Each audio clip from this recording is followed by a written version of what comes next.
សូមស្វាគមន៍មកកាន់អាកាសយានដ្ឋានអន្តរជាតិតារាសាគរ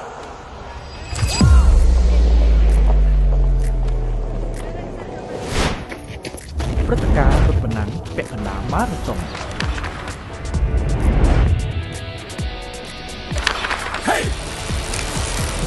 ព្រឹត្តិការណ៍ប្រណាំងកង់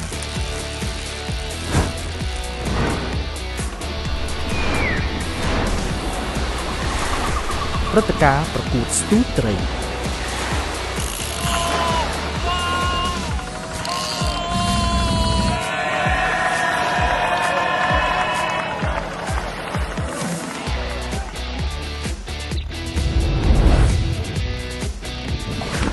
ព្រឹត្តិការណ៍ប្រណាំងម៉ូតូទឹក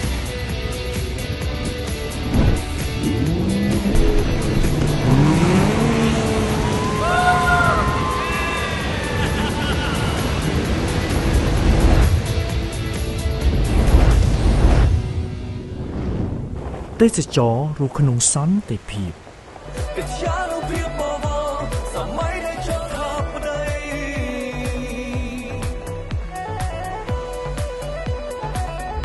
ព្រឹត្តិការណ៍តារាសាគរសាទរទេសចរសមុទ្រកម្ពុជា